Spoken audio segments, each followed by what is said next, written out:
Hello everyone, welcome to my channel. I am Palak Narang and today we are going to continue with our chapter circulatory system. So basically this is the second part where we are going to start from white blood cells. Last class में हम लोग ने RBC तक पढ़ लिया था, जितने भी ब्लड के फंक्शंस है, क्यों ब्लड फ्लो करता है, ब्लड के अलावा क्या क्या चीज़ें फ्लो करती है, सेल्युलर एलिमेंट्स, प्लाज्मा, एवरीथिंग हमने वो सब कवर किया था. फ्रॉम टुडे हम लोग WBC के साथ स्टार्ट करने वाले हैं. WBC यानी कि white blood cells are also known as leukocytes.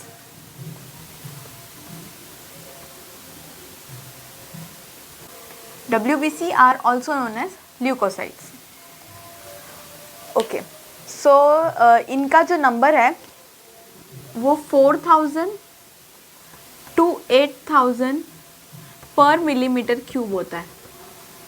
हमने कल आरबीसी का पढ़ा था लास्ट क्लास में. आरबीसी का कितना होता है? 5 मिलियन होता है मेल के अंदर, 4.5 मिलियन होता है फीमेल के अंदर, और चिल्ड्रन के अंदर ज़्यादा होता है. ये मैंने आपको लास्ट क्लास में पढ़ाया था. अब नेक्स्ट हम बात करें WBC की. तो WBC एक्चुअली में वाइट सेल्स या ल्यूकोसाइट्स ही बुलाने चाहिए, वाइट ब्लड सेल्स नहीं बुलाने चाहिए. क्यों नहीं बुलाने चाहिए? क्योंकि 90% ऑफ WBCs जो होते हैं वो हमको पाए जाते हैं लिम्फ के अंदर या टिश्यू फ्लूइड के अंदर. ब्लड के अंदर कम रहते हैं, तो इसीलिए इनको वाइट ब्लड सेल्स नहीं कहा जाता है, ज़्यादातर वाइट सेल्स कहा जाता है. तो बस यही एक पॉइंट था इसका. एक तो ल्यूकोसाइट्स बोलते हैं इनको, 4000 to 8000 होते हैं और 90% तक लिम्फ या फिर टिश्यू फ्लूइड के अंदर रहते हैं. एक बात अगर मैं याद दिलाऊं कि आरबीसी के अंदर हमने देखा था न्यूक्लियस एब्सेंट होता है, हीमोग्लोबिन प्रेजेंट होता है. इसके अंदर उल्टा है, हीमोग्लोबिन एब्सेंट होता है. अगर हीमोग्लोबिन होता तो इसका रेड कलर होना चाहिए था, रेड कलर नहीं होता, दैट मीन्स हीमोग्लोबिन एब्सेंट होता है. ऑल्सो इसके अंदर न्यूक्लियस प्रेजेंट होता है. न्यूक्लियस होता है उल्टा वो, और लोब्स के अंदर भी डिवाइडेड होता है. हम आगे जब बाइफिकेशन करेंगे, डिफरेंट टाइप्स ऑफ WBC पढ़ेंगे, तब हम देखेंगे कि कैसे न्यूक्लियस लोब्स में बनता है. ठीक है. WBC के बारे में अगर मैं और बात करना चाहूँ तो वो एमेबॉइड शेप होते हैं. एमेबॉइड मतलब कैसे भी रैंडम शेप. अमीबा होता है ना, ऐसे कोई भी शेप का. सेम WBC का भी कोई ऐसे रैंडम शेप होता है, कोई टिपिकल ऐसे शेप नहीं दिया होता. हमने आरबीसी का पढ़ा था कैसे बाइकन के शेप था, डिस्क लाइक शेप था. ऐसा इसमें WBC में नहीं होता. कोई भी रेगुलर शेप, मतलब बेसिकली कैसा भी शेप होता है, इरेगुलर होता है. नेक्स्ट इसके अंदर सूडोपोडिया होता है. What is pseudopodia? सूडोपोडिया ये इस टाइप के जो टांग कह सकते हैं, लेग्स कह सकते हैं, लेग्स निकले हुए होते हैं, that is called as pseudopodia. इसको इसीलिए सूडोपोडिया बोलते हैं क्योंकि पोडिया का मतलब लेग्स होता है, लेकिन ये सच में लेग्स नहीं है, इसीलिए उसको सूडो बोलते हैं. सूडो यानी false. Pseudo in bio means false. So basically these are false legs. ठीक है. अब इसका शेप इतना इरेगुलर होता है, ऐसे टेढ़ा मेढ़ा होता है, इस वजह से है ना ये जो भी वेसल के अंदर होते हैं वहाँ से बाहर निकल जाते हैं. बाहर क्यों निकलते हैं? WBC जो काम करते हैं उसके लिए बाहर निकलते हैं, हमको प्रोटेक्ट करते हैं. एंटीजन जो भी बाहर से आता है उसको एनगल्फ कर लेते हैं, खा जाते हैं, ख़त्म कर देते हैं. तो वो जो प्रोसेस होती है जिसमें अगर ये WBC है, ये वेसल है, वेसल में से ये बाहर अगर निकलते हैं तो उस प्रोसेस को बोलते हैं डायएपिडेसिस. इस प्रोसेस को बोलते हैं डायएपिडेसिस. ठीक है. तो ये छोटी मोटी बातें होगी WBC के बारे में. नेक्स्ट हम कितने टाइप ऑफ WBC होते हैं वो पढ़ेंगे. अगर हम मोटा मोटा देखें तो 2 टाइप के WBC होते हैं, एक granular, second agranular. As the name suggests, granular मतलब जो भी WBC है उसके अंदर ग्रैन्यूल्स प्रेजेंट होंगे. एग्रैन्युलर मतलब नहीं होंगे ग्रैन्यूल्स प्रेजेंट. तो बस हम उसी के साथ स्टार्ट करते हैं.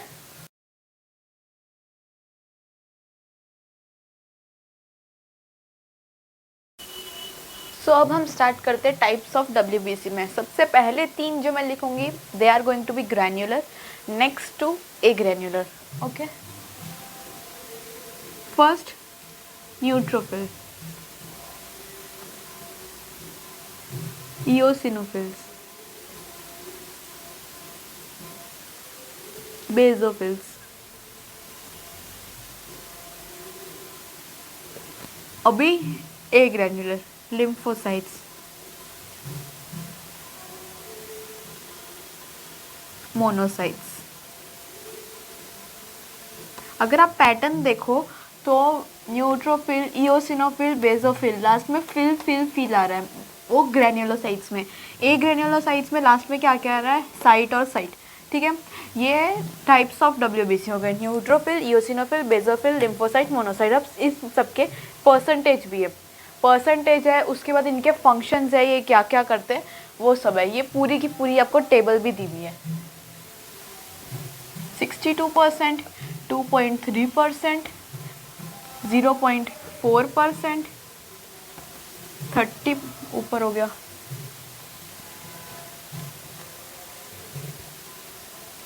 30% एंड 5.3%। आपको ये परसेंटेज कैसे याद रखना है, I give you a trick. Okay, 62, 2.3, 0.4, 30, 5.3। एक चीज़ इसमें आपको जो याद रखनी पड़ेगी वो है कि ये दो में पॉइंट नहीं है, बाकी तीन में पॉइंट है। अब सबसे बेसिक बात, न्यूट्रोफिल नाम क्या सजेस्ट कर रहा है, न्यूट्रल। न्यूट्रल मतलब ऐसी चीज़ जो एवरीवेयर प्रेजेंट होगी, इसलिए न्यूट्रोफिल की क्वांटिटी क्या होती है, सबसे ज़्यादा होती है, यानी कि 62%।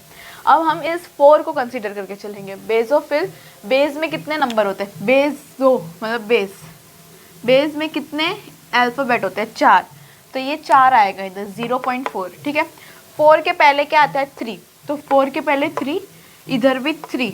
ठीक है, यहाँ पे भी 3, यहाँ पे भी 3। 3 के पहले क्या आता है, 2, तो 2, 3, 4, यहाँ पे भी 3। 4 के बाद क्या आता है, 5। 4 के पहले 3, उसके पहले 2, 4 के पहले 3, 4 के बाद 5, और 5.3 मतलब 3 इसमें भी आएगा, इसमें भी आएगा, इसमें भी आएगा। यहाँ पे 2 से शुरुआत हो रहा है, इसका मतलब यहाँ पे 2 से एंड करेगा। मतलब आप समझ पा रहे हो मैं क्या सिस्टम बता रही हूँ। 0.4, 4 इसलिए क्योंकि ये बेस है, बेस में कितने अल्फ़ाबेट्स होते हैं, 4 अल्फ़ाबेट। 4 के पहले क्या आता है, 3 आता है, तो इसके पहले 3 आएगा, इसके बाद जो लिम्फोसाइट्स है उसमें भी 3 आएगा। 4 के बाद क्या आता है, 5, मतलब लास्ट जो मोनोसाइट्स है वो 5, और 3 के पहले आता है 2, इसलिए यहाँ पे 2। अब सबसे इन सब में 1, 2, 3, 4, 5 ये सब है। सबसे बड़ा नंबर इसमें 6 है, तो 6 सबसे बड़ा इसलिए क्योंकि सबसे ज़्यादा न्यूट्रोफिल है, और इसीलिए 6 न्यूट्रोफिल में आ रहा है, बाकी किसी में भी नहीं आ रहा। तो ये परसेंटेज याद करने की एक छोटी सी ट्रिक या नेमोनिक थी। नेक्स्ट हम आगे बढ़ने वाले हैं कि इन सब के फंक्शंस क्या क्या है। सो न्यूट्रोफिल का फंक्शन क्या होता है, फैगोसाइटोसिस।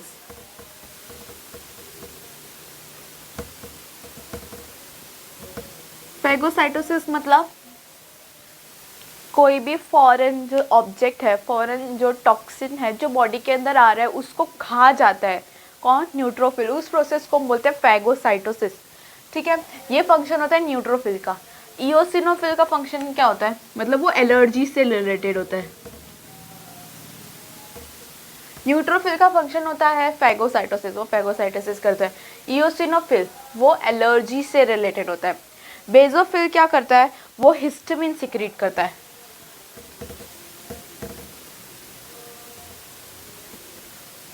हिस्टामिन क्या करता है, ब्लड वेसल को डायलेट कर देता है,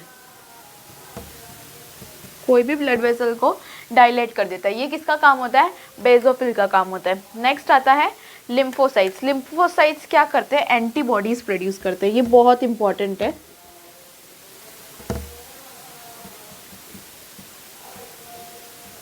ये आगे बहुत डिटेल में आता है कि लिम्फोसाइट्स एंटीबॉडीज को प्रोड्यूस करते हैं।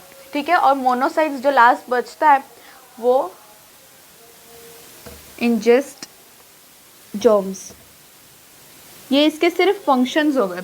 अब इसके स्ट्रक्चर्स कैसे होते हैं और ये क्या क्या कैरेक्टरिस्टिक्स होते हैं, अब हम वो पढ़ने वाले हैं। अब मैं जिस तरीके की ट्रिक है उसी तरीके से पढ़ाने वाली हूँ। ठीक है, मैं इधर से शुरू करूँगी और ऊपर जाऊँगी। बेसोफिल का 1 लोब, लोब मतलब न्यूक्लियस होता है, न्यूक्लियस लोब्स में डिवाइडेड होता है, तो बेसोफिल का 1 लोब। इओसिनोफिल के 2 लोब्स, और न्यूट्रोफिल के 3 से 4 लोब्स। मैंने क्यों ऐसे उल्टा लिखा, क्योंकि नंबर ऐसे जा रहे हैं 1, 2, 3, 4। ठीक है, ये लोब्स बताता है। अब इसका नाम ही हमको इसका कैरेक्टरिस्टिक बताएगा, न्यूट्रोफिल यानी कि न्यूट्रल डाई। अगर इसको देखना हो तो हमको न्यूट्रल डाई यूज़ करनी पड़ेगी स्टेन करने के लिए। कुछ भी अगर हमको माइक्रोस्कोप में देखना होता है तो उसको स्टेन करना पड़ता है पहले, उसके लिए डाई यूज़ करते हैं, तो इसमें न्यूट्रल डाई। ईओसिनोफिल्स, ईओसिनो एक ऐसा रिप्रेजेंट करता है कि वो एसिडिक डाई है। क्या है? Acidic dye. बेसोफिल, ये तो मैंने यही बता दिया, बेसिक डाई है, बेसिक। बेसिक डाई का एक एग्जांपल दिया हुआ है आपके टेक्स्ट बुक में, मिथाइलिन ब्लू।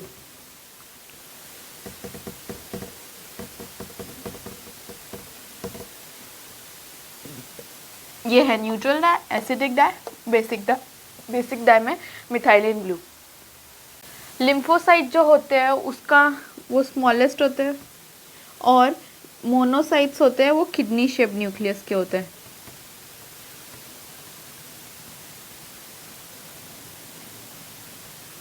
किडनी शेप्ड, इसका एक ट्रिक है, मोनो मतलब वन होता है, वन काफ़ी लोग रिलेट भी कर पाएंगे।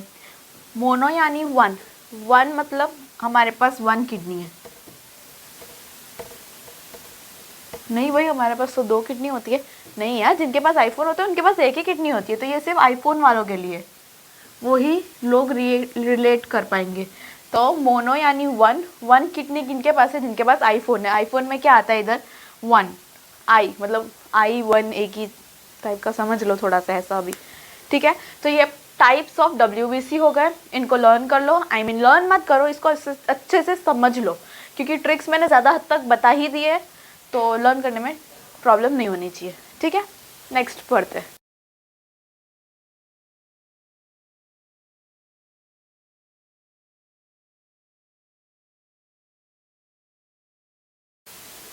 नेक्स्ट हम देखेंगे कि WBC कहाँ कहाँ पे प्रोड्यूस होते हैं। WBC प्रोड्यूस होते हैं as usual red bone marrow, जो हम लोग ने RBC में भी पढ़ा था।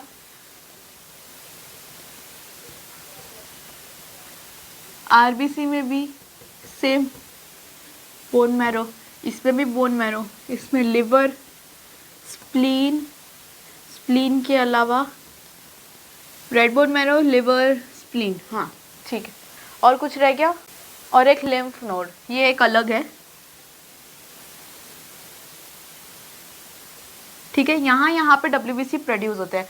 WBC की लाइफ स्पेन कितनी होती है? 2 वीक्स, 2 वीक तक की उसकी लाइफ स्पेन होती है। हर 2 वीक्स बाद नए WBC बनते हैं, लेकिन जो उसमें से न्यूट्रोफिल की लाइफ स्पेन है वो सबसे कम होती है, फ्यू आवर्स की। किसकी? न्यूट्रोफिल की।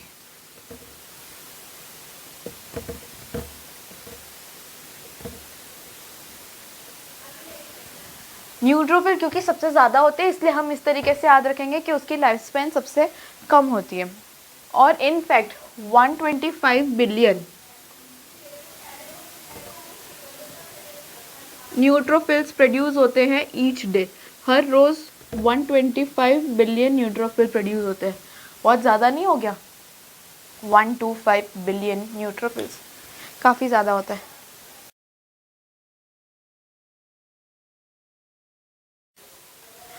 अब 2 टर्म्स में उठाने वाले जो मैंने लास्ट क्लास में पढ़ाए थे, और 2 टर्म्स अभी नए। एक है पॉलीसाइथीमिया, जिसने लास्ट क्लास पढ़ी है उसको पता होगा। आज जो हम पढ़ेंगे वो है ल्यूकेमिया। लास्ट क्लास में जो हमने पढ़ा था इरिथ्रोपिनिया। इस क्लास में जो हम पढ़ेंगे वो है ल्यूकोपिनिया, ठीक है। Polycythemia, erythropenia, leukemia, leukopenia. Polycythemia का मतलब क्या था? RBC बढ़ गए, RBC की काउंट बढ़ गई। एरिथ्रोपिनिया का मतलब RBC की काउंट कम हो गई। सेम हम इसके साथ रिलेट करें तो देखो, पॉलीसाइथेमिया, ल्यूकेमिया, WBC बढ़ गए, और इसकी वजह से कैंसर के चांसेस बढ़ जाते हैं। कैंसर का एक्चुअल मतलब क्या होता है? अगर कोई भी बॉडी पार्ट के अंदर कैंसर है, इसका मतलब वो पर्टिकुलर पार्ट के अंदर बहुत ज़्यादा सेल की डिवीजन हो रही है, मतलब वो सेल का नंबर बहुत तेज़ी से इंक्रीज़ हो रहा है, उसी को हम कैंसर बोलते हैं। तो अगर इधर WBC का काउंट बहुत ज़्यादा तेज़ी से इंक्रीज़ होगा, इसका मतलब कैंसर है, और ये इसको बोलते हैं ल्यूकेमिया। अगर ल्यूकोपीनिया है तो इसका मतलब ये है कि WBC कम हो रहे हैं। I mean WBC का काउंट कम हो रहा है, जैसे कि इरिथ्रोपिनिया था, सेम लास्ट क्लास में मैंने बताया था, पीनिया मतलब डेफिशिएंसी, ल्यूको का मतलब ये बताना चाह रहा है कि ये डब्ल्यूबीसी के रिलेटेड है, क्यों, क्योंकि उसको ल्यूकोसाइट्स भी बोलते हैं। सेम पीनिया मतलब डेफिशिएंसी, इरिथ्रो यानी वो ये बताना चाह रहा है कि आरबीसी है, क्यों, क्योंकि उसको इरिथ्रोसाइट्स भी बोलते हैं। तो ये 2 टर्म्स है जो डब्ल्यूबीसी से रिलेटेड है और 2 टर्म्स है जो आरबीसी से रिलेटेड है। नेक्स्ट हम स्टार्ट करने वाले हैं कि डब्ल्यूबीसी के क्या क्या फंक्शंस होते हैं, क्या क्या फंक्शंस वो परफॉर्म करते हैं। हमने इसको टाइप्स ऑफ डब्ल्यूबीसी में थोड़ा बहुत पढ़ा था, अब हम ओवरऑल में पढ़ेंगे फंक्शंस ऑफ डब्ल्यूबीसी।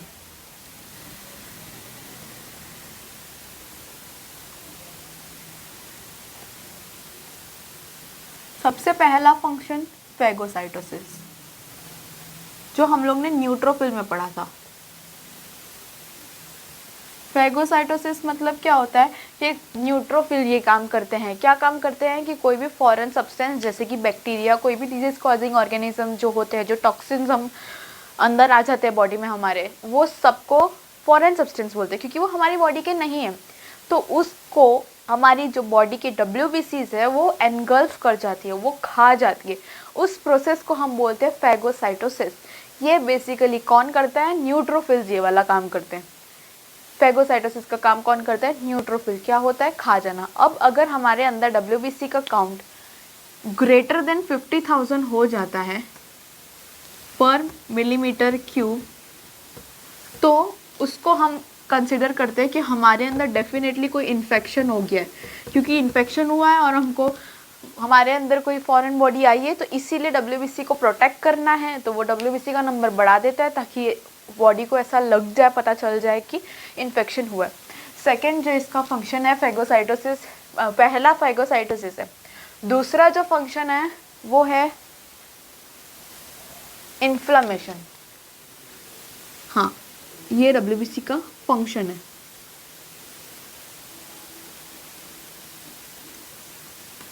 इन्फ्लामेशन क्या होता है? एक कोई रेडनेस हो जाती है, कोई जगह पे हीट प्रोड्यूस होती है, एकदम पस सा क्रिएट हो जाता है, उसको इन्फ्लामेशन बोलते हैं।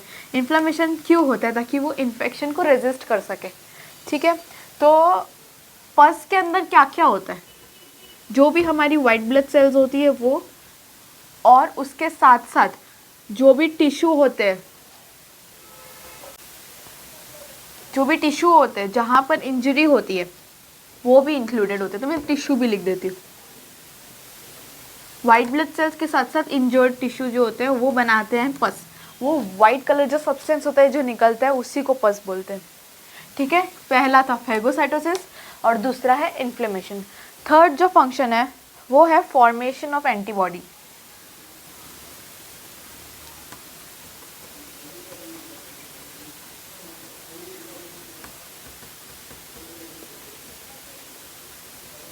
फॉर्मेशन ऑफ एंटीबॉडी मैंने यहीं पे लिखा था। फॉर्मेशन ऑफ एंटीबॉडी किसका फंक्शन होता है? लिम्फोसाइट्स का फंक्शन होता है। लिम्फोसाइट्स क्या प्रोड्यूस करते हैं? एंटीबॉडीज प्रोड्यूस करते हैं। क्यों? क्योंकि जो हमारे बॉडी के अंदर आती है उसको हम बोलते हैं टॉक्सिन।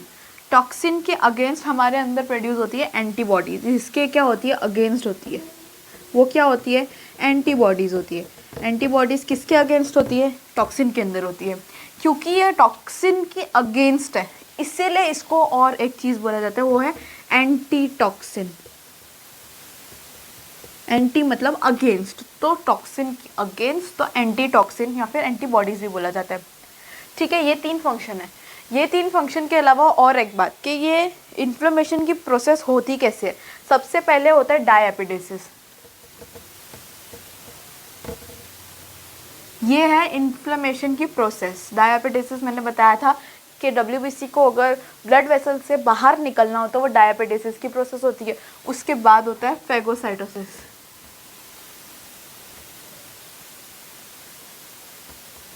और उसके बाद होती है फॉर्मेशन ऑफ पस। ठीक है, ये सब है हमारे फंक्शंस ऑफ डब्ल्यूबीसी।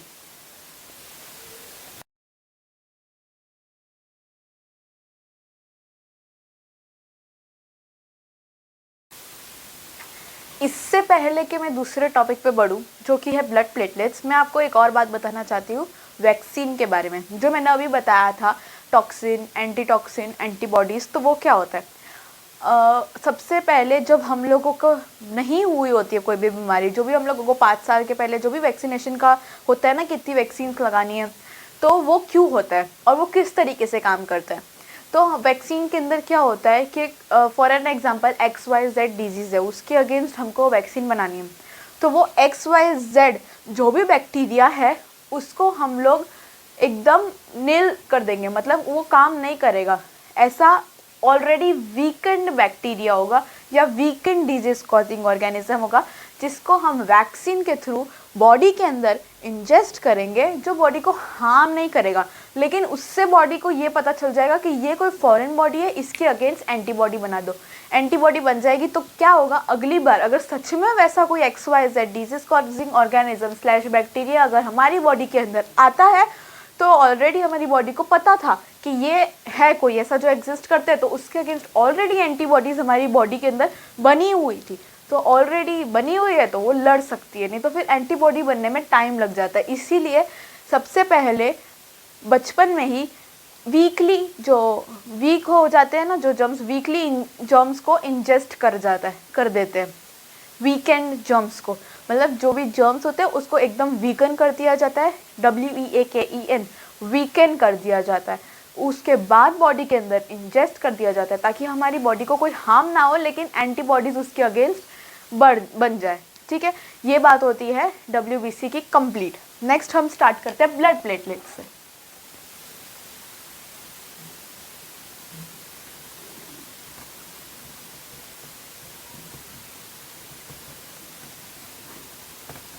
इससे पहले मैं ब्लड प्लेटलेट्स की कैरेक्टरिस्टिक बताऊँ, मैं ये बता देना चाहती हूँ कि ब्लड प्लेटलेट्स बनते हैं मेगा कैरियोसाइट से।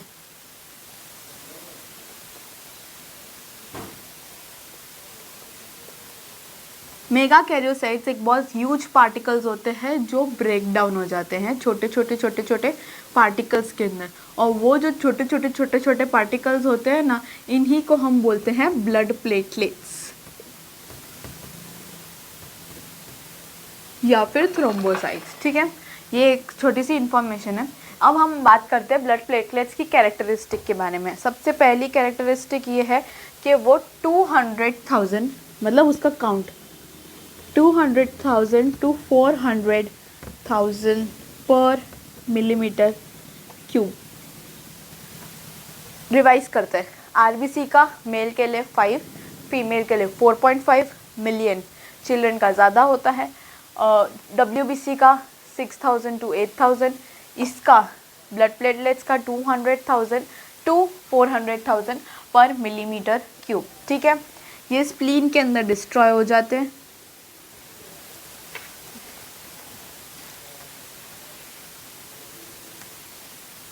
स्प्लीन के अंदर ब्लड प्लेटलेट्स डिस्ट्रॉय हो जाते हैं। इनका मेन फंक्शन होता है क्लॉटिंग का, जो हम आगे जाके पढ़ने वाले हैं, और इसकी लाइफ स्पेन होती है 3 to 5 डेज, 3 से लेके 5 दिन तक ये ज़िंदा रह सकते हैं।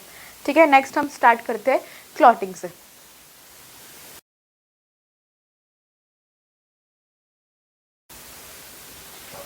नेक्स्ट प्रोसेस है कोएगुलेशन या फिर ब्लड क्लॉटिंग।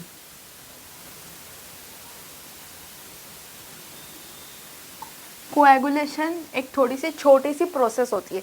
एक्चुअली में कोएगुलेशन क्या होता है, जब भी हमारे फिंगर पे, हाथ पे कहीं पर भी कट लग जाता है, तो वहाँ पर आप देखते हो कि ब्लड पूरा एकदम जम जाता है, फाइबर्स बने होते हैं। जब भी चोट लगती है तो कैसे एकदम डार्क रेड कलर का हो जाता है, तो उसी को बोलते हैं हम ब्लड क्लॉटिंग या फिर कोएगुलेशन।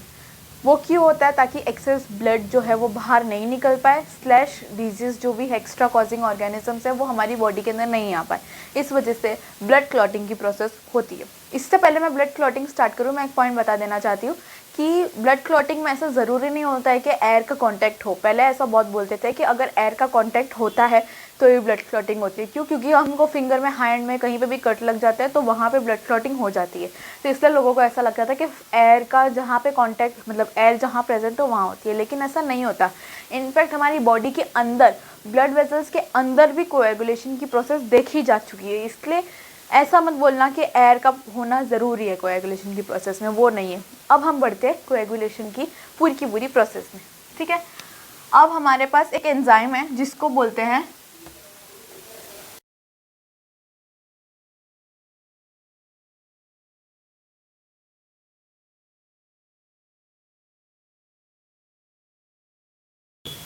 जिसका नाम है थ्रोम्बोकाइनेस, थ्रोम्बोप्लास्टिन या फिर फैक्टर एक्स। ये एक एंजाइम है जिसके 3 अलग अलग नाम हैं। तो वो क्या करता है, ये जब भी हमारी बॉडी में कट लगता है तो ये वाला एंजाइम एक्टिवेट हो जाता है और फिर हमारी बॉडी के अंदर जो प्रोथ्रोम्बिन होता है, जो ऑलरेडी हमारी बॉडी के अंदर प्रेजेंट ही होता है, प्रोथ्रोम्बिन, वो कन्वर्ट हो जाती है। ये पहली बात, ये इनएक्टिव फॉर्म में होता है।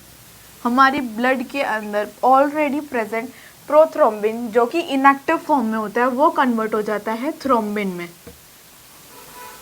अब ये क्या है, एक एक्टिव फॉर्म। क्यों एक्टिव? क्योंकि इनएक्टिव पे काम किया है ताकि वो एक्टिव बन जाए। ठीक है, इस प्रोसेस में कैल्शियम आयंस की बहुत ज़रूरत होती है। ब्लड क्लॉटिंग के पूरे प्रोसेस में calcium ion major role play करता है। ठीक है, अब हमने क्या पढ़ा, थ्रोम्बोकाइनेस या फिर थ्रोम्बोप्लास्टिन या फिर फैक्टर एक्स कैल्शियम आयंस के साथ मिलके प्रोथ्रोम्बिन जो कि इनएक्टिव फॉर्म होता है उसको कन्वर्ट कर देता है थ्रोम्बिन में एक्टिव।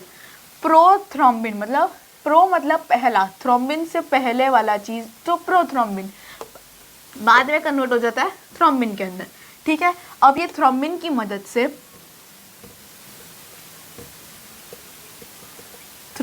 मदद से जो भी फिब्रिनोजन है,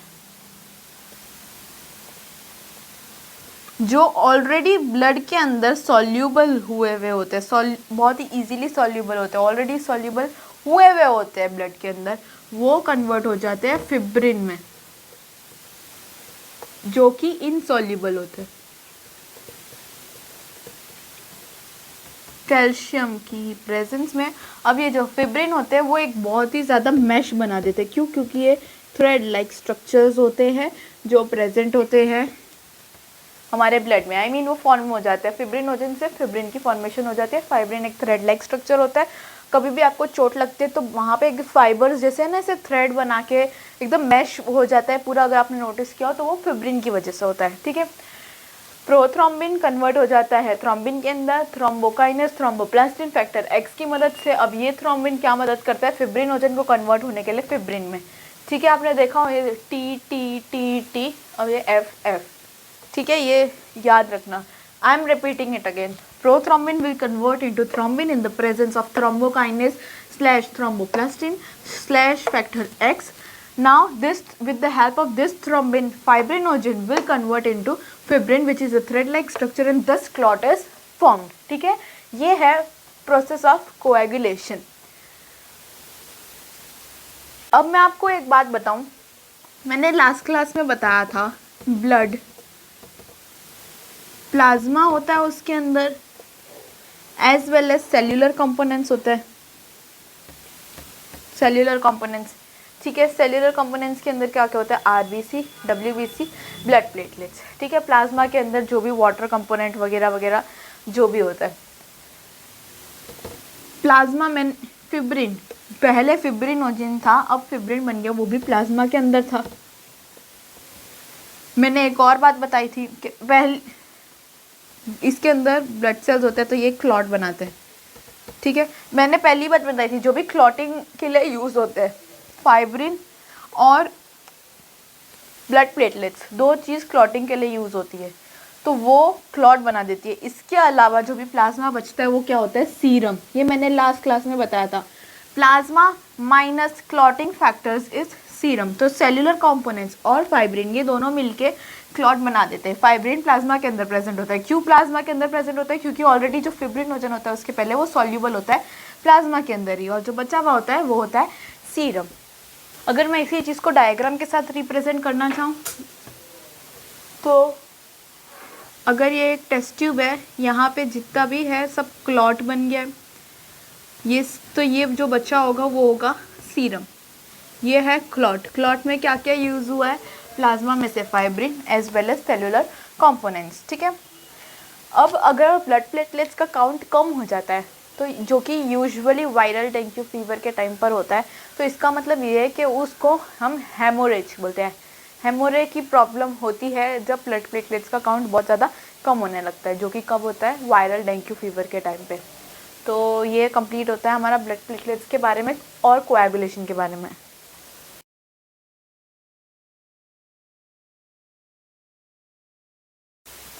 अब नेक्स्ट हम पढ़ने वाले हैं ब्लड ट्रांसफ्यूजन या फिर ब्लड कंपैटिबिलिटी के बारे में। ये कार्ल लैंडस्टर ने इसको डिस्कवर किया था। इसमें क्या होता है कि कोई भी अगर ब्लड का ट्रांसफ्यूजन करना है, एक जन से दूसरे जन को देना है, डोनर से रेसिपिएंट, जो देता है वो डोनर, जो लेता है वो रेसिपिएंट, तो उसको ब्लड कंपैटिबिलिटी टेस्ट के थ्रू परफॉर्म करना ही होता है। अगर वो कंपैटिबल है वो दोनों एक दूसरे के साथ, तो ही ब्लड ट्रांसफ्यूजन होगा। अगर रेसिपिएंट को ब्लड देना है तो किसके अंदर डालते हैं? वेन के अंदर डालते हैं। तो नेक्स्ट हम इसी के बारे में पढ़ने वाले हैं, ब्लड ट्रांसफ्यूजन या ब्लड कंपैटिबिलिटी। तो वो दो प्रोसेस होते हैं, एक एबीओ ब्लड ग्रुपिंग सिस्टम, दूसरा आरएच ब्लड ग्रुपिंग सिस्टम। हम उससे शुरू करते हैं, ठीक है।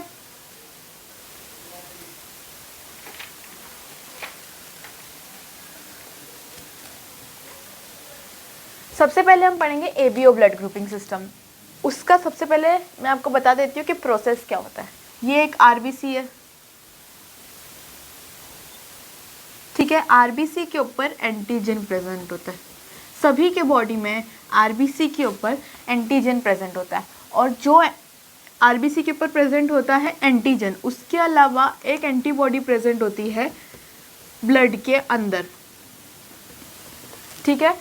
कौन सा एंटीजन आपके आरबीसी के ऊपर प्रेजेंट है वो डिटरमाइन करेगा कि आपका ब्लड ग्रुप कौन सा है।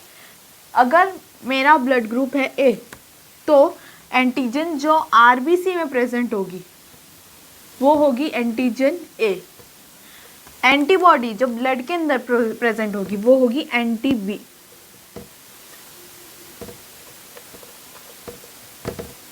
क्या मतलब हुआ इसका? मेरा ब्लड ग्रुप अगर ए है मान लो, तो एंटीजन ए आरबीसी के ऊपर प्रेजेंट होगा, ये तो यूनिवर्सल है, ये तो होना ही है। एंटी बी क्यों ब्लड के अंदर प्रेजेंट होगा? इसका मतलब ये है कि antibody against antigen B, antibody anti B, इसको ऐसे बोलते हैं। एंटी यानी अपोजिट, अपोजिट बी, बी के अपोजिट के लिए एंटीबॉडी। इसका मतलब ये कि अगर मैं इसके अंदर एंटीजन बी डालूंगी तो वो एंटीबॉडी ऑलरेडी प्रेजेंट है उसके अगेंस्ट। अगर मैं मान लो कि एंटीजन बी डालती हूँ इसके अंदर, लेकिन इस पर्सन का ब्लड ग्रुप ए है, तो इसके अंदर एंटीबॉडी एंटी बी प्रेजेंट होगी ऑलरेडी। एंटीबॉडी एंटी बी का मतलब ये होता है कि antibody against B antigen, antibody against antigen B, इसका मतलब ये होता है। तो जिसके पास एंटीजन बी होगा उसके पास एंटीबॉडी क्या होनी चाहिए? एंटी ए होनी चाहिए। तो अगर मेरा ब्लड ग्रुप बी है तो मेरे आरबीसी के अंदर एंटीजन कौन सी होगी? एंटीजन बी होगी, और ब्लड के अंदर जो एंटीबॉडी होगी वो होगा एंटी ए। समझ में आ रहा है? एंटी ए मतलब ए एंटीजन के अपोजिट जो एंटीबॉडी प्रेजेंट होगी वो। अगर मेरा ब्लड ग्रुप है ए बी ब्लड ग्रुप, यानी मेरे अंदर एंटीजन ए भी प्रेजेंट होना चाहिए और एंटीजन बी भी प्रेजेंट होना चाहिए। अब दोनों एंटीजन अगर आरबीसी के अंदर प्रेजेंट है तो एंटीबॉडी प्रेजेंट नहीं होगी। अगर मेरा ब्लड ग्रुप ओ है, इसका मतलब मेरे अंदर एंटीजन कोई भी प्रेजेंट नहीं होगा, जो भी आरबीसी के ऊपर होता है कोई भी नहीं होगा, लेकिन ब्लड के अंदर एंटी ए भी होगा और एंटी बी भी होगा, ठीक है। अगर मेरा ब्लड ग्रुप ए है तो मतलब मेरे आरबीसी के अंदर एंटीजन ए होगा। आप इस तरीके से कंफ्यूज मत होना, सिर्फ इस तरीके से याद रख लो, जो ब्लड ग्रुप होगा वही सेम एंटीजन आरबीसी में प्रेजेंट होगा। ए ब्लड ग्रुप है तो ए एंटीजन होगा, बी ब्लड ग्रुप है तो बी एंटीजन होगा, ए बी ब्लड ग्रुप है तो ए बी एंटीजन होगा। जीरो, हम जीरो कंसीडर करते हैं ताकि हमको याद रहे कि कोई भी एंटीजन नहीं होगा आरबीसी के अंदर जब ब्लड ग्रुप होगा ओ। समझ में आया? अब एंटीजन ही है, इसके अपोजिट हम एंटीबॉडी करेंगे। अगर एंटीजन ए प्रेजेंट है यानी एंटीबॉडी बी के अगेंस्ट होगी, एंटीजन बी प्रेजेंट है तो एंटीबॉडी ए के अगेंस्ट होगी। एंटीजन ए और बी दोनों प्रेजेंट है तो किसी के भी अगेंस्ट एंटीबॉडी नहीं होगी, और एंटीजन ओ मतलब कुछ भी नहीं है तो दोनों एंटीबॉडीज होने वाली है।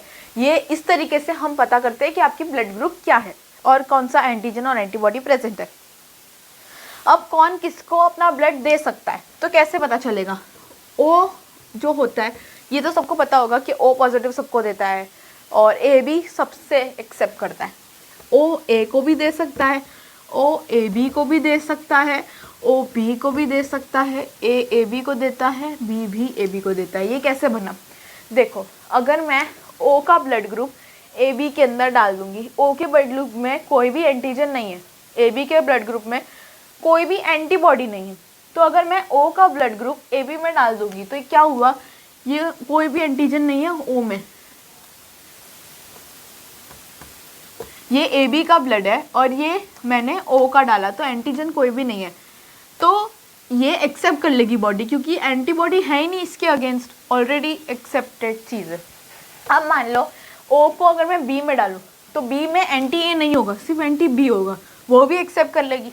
ओ को ए में डालो, उल्टा बोल दिया मैंने, ओ को अगर बी में डालूँ तो उसमें एंटी ए होगा, ओ को ए में डालूँ तो एंटी बी होगा, एंटीबॉडी अपोजिट प्रेजेंट होती है। बट जो भी होगा ओ को वो एक्सेप्ट कर लेगा क्योंकि ओ के पास कुछ भी नहीं है, ठीक है।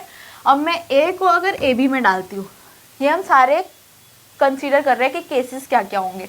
ए को अगर मैंने ए बी वाले में डाल दिया तो इसका मतलब इसके अंदर कौन सा है, एंटीजन ए है, और ए बी में डाला मतलब एंटीबॉडी कुछ भी नहीं है। तो अब एंटीबॉडी नहीं है तो क्या फाइट करेगा इसके अंदर से, है ना। अगर मैं बी को ए बी में डाल देती हूँ तो एंटीबॉडी नहीं है तो फाइट क्या करेगा, समझ रहे हो। ओ को अगर मैंने ए बी में डाला तो कोई भी एंटीजन है नहीं, कोई भी एंटीबॉडी भी नहीं है, तो कौन किसके अगेंस्ट फाइट करेगा। ए को मैंने ए बी में डाला तो कोई एंटीबॉडी नहीं है लेकिन एंटीजन ए है पर एंटीबॉडी नहीं है तो क्या लड़ेगा। बी को मैंने ए बी में डाला तो बी इधर आएगा लेकिन एंटीबॉडी तो अभी भी कुछ नहीं है, ठीक है। अब मैं ए को अगर ए में डालती हूँ तो ए और इधर होगा एंटी बी, तो वो तो वैसे भी ब्लड ग्रुप होता ही है, ठीक है। इन शॉर्ट बिना कंफ्यूजन के वापस मैं बोलती हूँ, ए में एंटीजन ए होगा, बी में एंटीजन बी होगा, ए बी में एंटीजन जो इसमें लेटर है वो वाला होगा, उसके अगेंस्ट एंटीबॉडी होगी। ओ वाला जो ब्लड ग्रुप है वो ए बी को भी दे सकता है, ए को भी दे सकता है, बी को भी दे सकता है। ए बी वाला ब्लड ग्रुप ए से भी ले सकता है, ओ से भी ले सकता है, बी से भी ले सकता है। क्योंकि ओ सबको दे सकता है इसलिए इसको बोला जाता है यूनिवर्सल डोनर, और क्योंकि ए बी सबसे ले लेता है इसलिए इसको बोला जाता है यूनिवर्सल रिसिपिएंट, ठीक है। अगर कंफ्यूजन हो रही है तो मैं फिर से बता देती हूँ, जिसका ब्लड ग्रुप ए है उसके अंदर वही सेम लेटर की एंटीजन प्रेजेंट होगी। अगर आपका ब्लड ग्रुप है एक्स, इसका मतलब आपके अंदर कौन सी एंटीजन प्रेजेंट है, एक्स। ये सच में नहीं होता, मैं एग्जांपल दे रही हूँ। अगर आपके अंदर ब्लड ग्रुप है पी, आपकी कौन सी एंटीजन होगी, एंटीजन पी। सेम अगर आपका ब्लड ग्रुप है ए तो आपके अंदर antigen A, blood group B antigen B, blood group A B, तो दोनों की एंटीजन।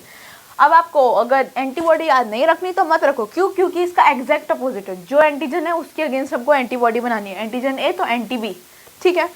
अब कौन किसको देगा, ओ वाला तीनों को देगा, ए बी वाला तीनों से लेगा, इसलिए O universal donor, A B universal recipient. A वाला ए को दे सकता है, बी वाला बी को दे सकता है, ए बी वाला ए बी को दे सकता है, और ओ वाला ओ को दे सकता है। मतलब खुद वाला जो ब्लड ग्रुप है वो खुद को दे सकते हैं, ये तो दूसरे एक दूसरे की बात कर रहे हैं। तो ये होता है, ये बात हुई हमारी A B O blood grouping की। नेक्स्ट हम बात करते हैं आर एच एंटीजन के बारे में। आर एच एंटीजन सेम इसी कंसेप्ट का होता है, आरबीसी के ऊपर एक डी एंटीजन होता है। अगर ये प्रेजेंट है यानी कि ये हुआ आर एच पॉजिटिव, अगर ये एब्सेंट है तो वो हुआ R H negative. R H positive, positive को हम ऐसे लिखते हैं, नेगेटिव को ऐसे लिखते हैं, और ये जो मैंने लिखा है वो है एब्सेंट। ये मेरा एब्रीवेशन है लेकिन आर एच पॉजिटिव को ऐसे लिखते हैं, टेक्स्ट बुक में भी दिया हुआ है, ऐसे भी लिख सकते हैं या फिर ऐसे भी लिख सकते हैं। सिमिलरली आर एच नेगेटिव को ऐसे भी लिख सकते हैं और ऐसे भी लिख सकते हैं, ठीक है। आर एच पॉजिटिव वो होगा जिसमें डी एंटीजन प्रेजेंट होगी, आर एच नेगेटिव वो होगा जिसमें डी एंटीजन प्रेजेंट नहीं होगी।